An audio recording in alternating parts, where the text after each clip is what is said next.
Welcome student, welcome to the Bhardwaj academy. और आज के इस लेक्चर में हम क्या पढ़ने वाले हैं? तो आज के इस लेक्चर में हम क्या पढ़ेंगे, बहुत ही इंपॉर्टेंट टॉपिक होता है जिसके ऊपर क्वेश्चंस आते हैं। तो उसको हम बोलते हैं हेल्महोल्ट्ज कॉइल। तो हेल्महोल्ट्ज कॉइल्स क्या होता है? दो ऐसी कॉइल्स होती हैं जो क्या होती हैं, कोएक्सियली लगी होती हैं। तो हमारे पास एक कॉइल और ये क्या है, सेकेंड कॉइल। तो दो कॉइल्स हैं और उनकी जो रेडियस है वो क्या है, आर। और इनका जो बीच का सेपरेशन है वो क्या होता है, डी। वो क्या है, डी। और जो हमारा डी है वो इक्वल टू होता है रेडियस ऑफ इंडिविजुअल्स। तो दोनों की रेडियस सेम होती है और दोनों सेपरेट होती हैं एक सेम डिस्टेंस से, जो किसके इक्वल होती है, रेडियस ऑफ द कॉइल। अब देखो इसका फायदा क्या होता है। तो it is use to produced almost constant uniform magnetic field. तो इस एक्सिस के अलोंग, इस सेंटर एक्सिस के अलोंग जो है जो मैग्नेटिक फील्ड बनता है वो कैसा बनता है, यूनिफॉर्म बनता है। क्या बनता है, यूनिफॉर्म। तो इसको हम बोलते हैं हेल्महोल्ट्ज कॉइल। तो अब देखिए इसमें बेसिकली क्या होता है। तो it is a device use to produce region of uniform magnetic field. और इसका जो नाम रहा गया after the German physicist Hermann von Helmholtz. तो हर्मन वॉन हेल्महोल्ट्ज, तो इसी के नाम पे इनको रखा गया है। अब देखो इसमें क्या होता है कि दो इलेक्ट्रोमैग्नेट होती हैं इस तरह, मानो एक कॉइल के ऊपर हमने जो है कॉपर की कॉइलिंग कर रखी होती है, इलेक्ट्रोमैग्नेट होती है। और दूसरी क्या है ये, तो उनके जो बीच का सेपरेशन है वो क्या है, आर है। और रेडियस भी क्या है, आर है। तो जो हमारा मैग्नेट, अगर हम इसको बाहर से देखते हैं तो दोनों कॉइल्स क्या जस्ट एक दूसरे के ऊपर है। तो जो इनके बीच के सेंटर पे जो है, इससे वाली लाइन पर जो मैग्नेटिक फील्ड बनता है वो क्या बनता है, यूनिफॉर्म। और उसको हम यूज करते हैं फॉर मेनी अदर पर्पज। तो इसका मेन काम क्या होता है, यूनिफॉर्म मैग्नेटिक फील्ड बनाने के लिए। ठीक है। अब देखो इसी के बेस पर क्या है कि हमारे एनसीईआरटी में क्वेश्चन दिया हुआ है। क्वेश्चन नंबर कौन सा आपके पास, 4.16। तो 4.16 क्वेश्चन। अब देखिए हमारे पास क्वेश्चंस क्या है। तो क्वेश्चन ये है कि हमारे पास दो कॉइल्स हैं जिनकी रेडियस क्या है, आर है। और जो आर डिस्टेंस सेपरेट हो रही हैं उनके जो बीच नंबर ऑफ टर्न्स है दैट्स एन है, एन टर्न्स है। और हमें क्या निकालना है, जो हमें क्या देखना है कि अगर इसके सेंट्रल एक्सिस पर एक कोई डिस्टेंस एक्स या डी मान सकते हैं जो क्या है कि आर के रेस्पेक्ट में क्या है, बहुत ज्यादा छोटी है। तो उसके अराउंड जो सेंटर लाइन के अराउंड जो मैग्नेटिक फील्ड बनेगा वो क्या बनेगा, 0.72 times of the mu naught N I upon R, mu naught N I upon the R. तो ये क्या बनेगा, अप्रोक्सीमेटली यूनिफॉर्म।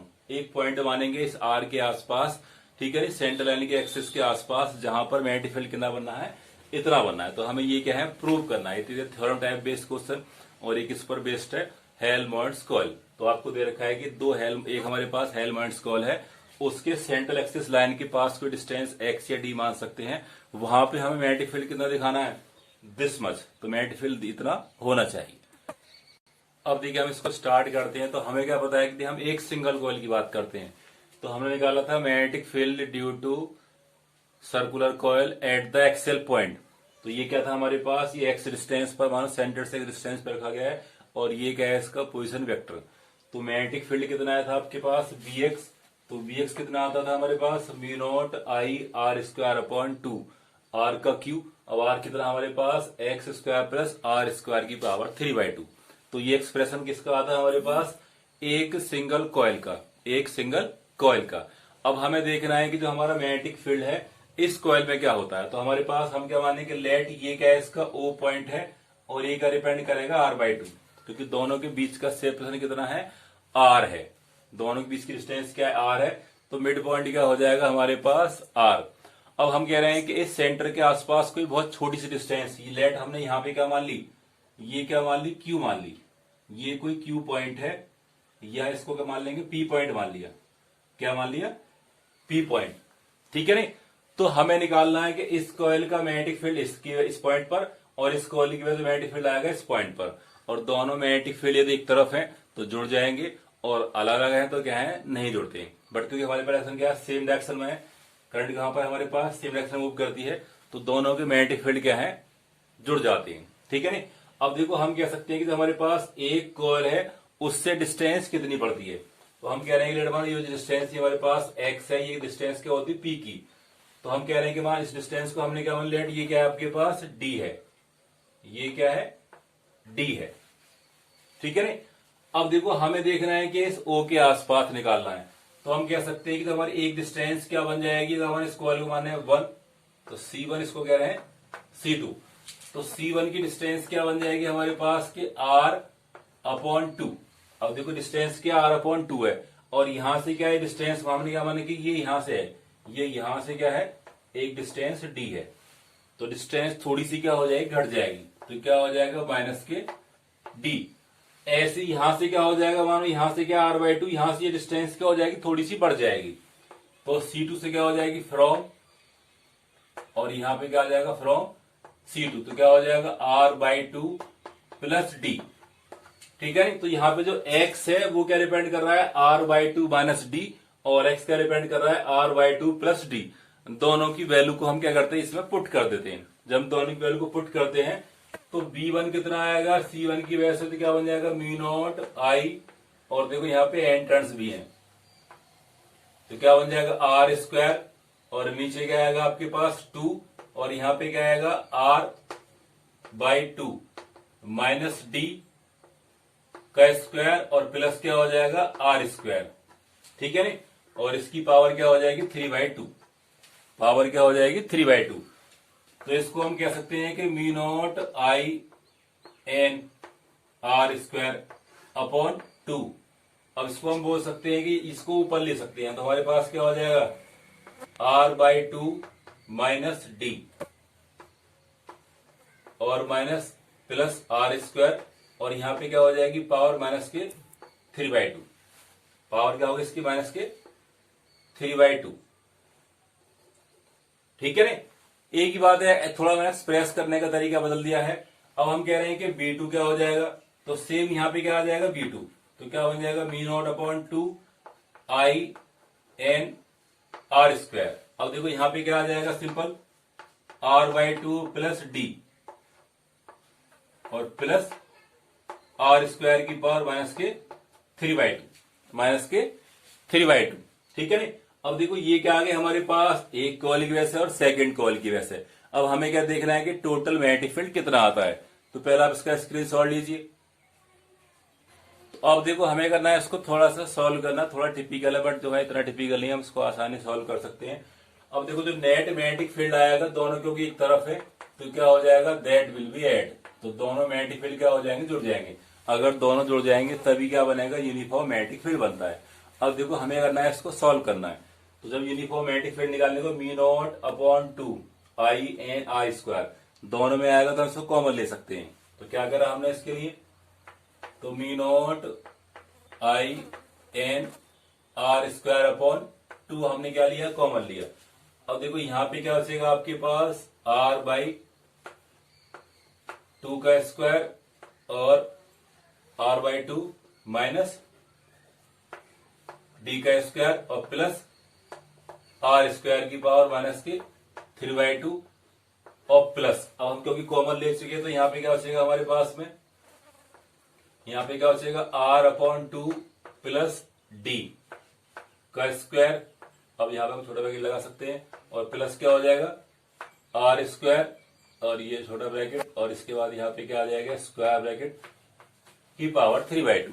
ठीक है, तो आपने इन दोनों पार्ट को मिले, यहाँ हो जाएगा R/2 माइनस D का स्क्वायर, और ये अवस्था है, और यहाँ पे क्या अवस्था है, ये अवस्था है। अब हमें इसको क्या करना है, a प्लस बी के होल स्क्वायर से सॉल्व करते हैं। ठीक है ना।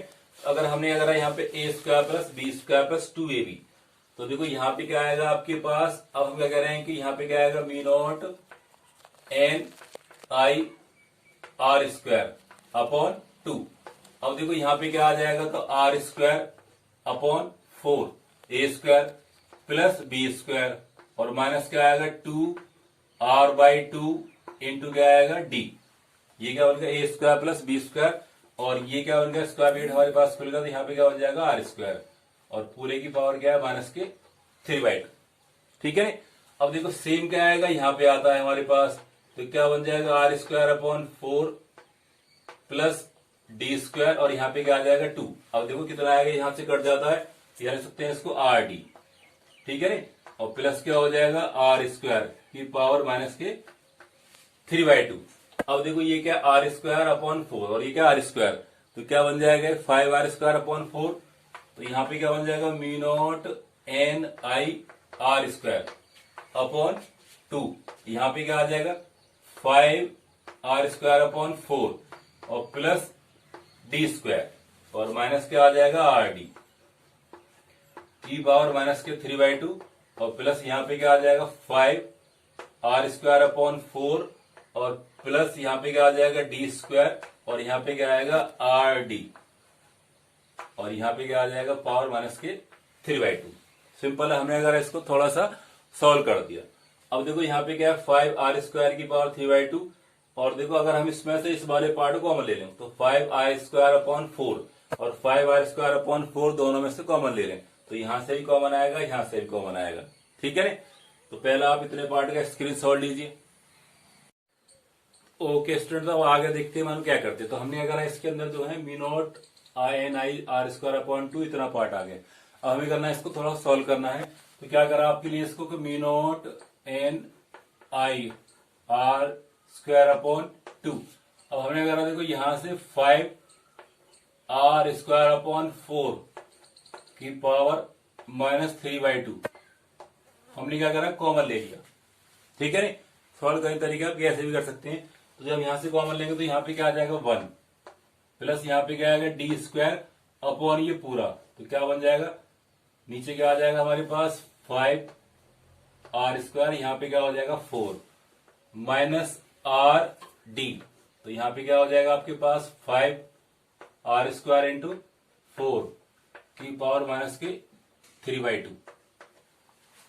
ठीक है। नहीं अब देखो सेम यहाँ पे बाहर आ चुका। तो यहाँ पे क्या आ जाएगा, यहाँ पे क्या आएगा 1 प्लस अब देखो यहाँ पे क्या है 4d² अपॉन 5r² प्लस अब देखो यहाँ पे क्या बचेगा एक r कट जाएगा तो क्या बचेगा 4d अपॉन 5r की पावर (-3/2)। ठीक है। अब देखो हमारे पास टर्म्स कम करते आ रहे हैं। तो हमारे पास भी कितना आएगा 5r²/4। तो r² को आप क्या कर सकते हैं 5r²/2। अब देखो हम चाह रहे हैं कि 5r² को खत्म कर लेंगे तो हमने इसको उल्टा कर लिया। तो क्या कर सकते हैं कि इसको म्यू नॉट NIR²/2 तो इसको हम कह देंगे 4/5r² की पावर (3/2)। ठीक है। उल्टा कर लिया इसको। तो यहाँ पे क्या आ जाएगा 1 प्लस अब देखो हम कह रहे हैं जो हमारा जो d है बहुत ज्यादा छोटा है r से तो d² में भी नरेटेड। तो जो d² अपॉन r² जो पूरा टर्म्स है दैट कैन बी नरेटेड। तो ये क्या मान लेंगे अप्रोक्स 0 हो जाएगा। यहाँ पे क्या बचेगा माइनस के 4r upon 4d upon 5r की पावर (-3/2) और प्लस सेम यहां बचेगा। तो यहाँ पे क्या बचेगा 1 प्लस ये टर्म्स नरेट हो गया। तो यहाँ पे क्या बचेगा प्लस 4d अपॉन 5r की पावर (-3/2) अब देखो यहाँ पे क्या फायदा हुआ। तो यहाँ पे क्या हो जाएगा म्यू नॉट NI/2। अब देखो r² को आप क्या कर सकते हैं कि मानो r² का आपका ही घट गया तो नीचे क्या बचेगा आपके पास r² और यहाँ पे क्या बचेगा आपके पास 3/2। तो कह सकते हैं कि r² नीचे क्या आ जाएगा इंटू 3/2। तो क्या बचेगा r की पावर 3। तो ऊपर का r क्या है कट जाएगा तो क्या बचेगा नीचे का सिर्फ r बचेगा। तो म्यू नॉट NI/2r और यहाँ पे क्या बचेगा आपके पास 4/5 की पावर 3/2। अब देखो यहाँ पे क्या बचा 1।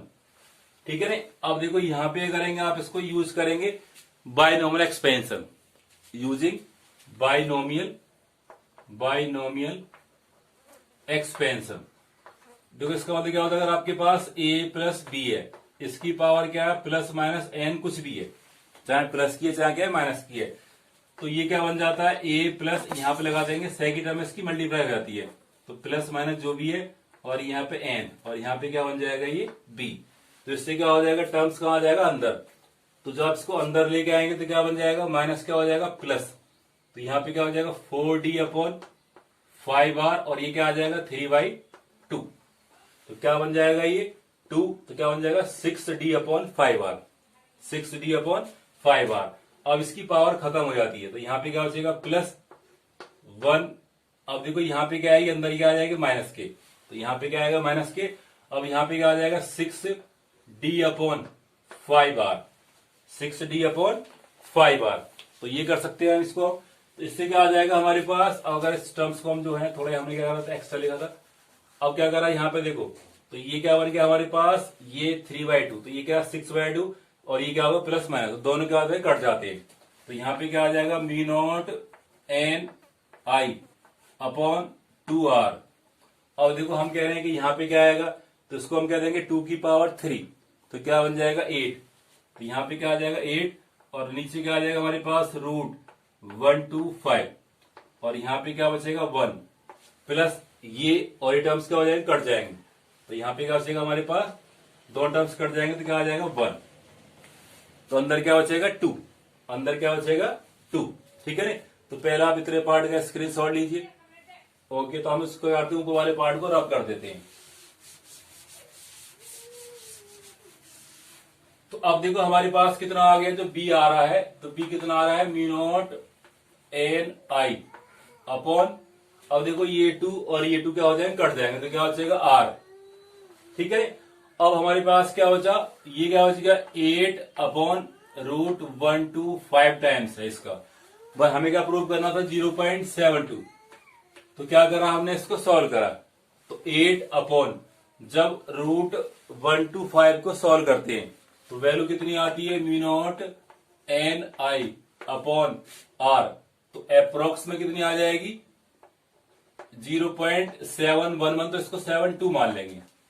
तो बी कितना आ जाएगा, अप्रोक्सीमेटली μ0ni/r का 0.72 टाइम्स, और ये कहां बनेगा, एक्सेल लाइन के सेंटर लाइन के अलोंग, तो वहां पर क्या बनेगा यूनिफॉर्म, और यही क्या था, हमें इसको प्रूव करना था। ठीक है नहीं। तो this was the question based upon the Helmholtz coil, Helmholtz coils. तो आई होप सो वीडियो आपको अच्छी लगी होगी। वीडियो जो है आपको देखने के बाद साथ साथ आपको इसको 4 से 5 बार रिपीट करना पड़ेगा। यहाँ पे क्या है, कुछ जो है जो आपके पार्ट है आपको थ्योरेटिकल जो भी है, और कुछ क्या है यहाँ पे अरेंजमेंट ज्यादा है, तो अरेंजमेंट करते करते आपको सॉल्व करना है। तो कई बार रिपीट करेंगे तो क्वेश्चन क्या हो जाएगा, चुटकियों में यूं ही हो जाएगा। ठीक है नहीं। तो आई होप सो वीडियो आपको अच्छा लगा हो, लाइक एंड शेयर करें, और घर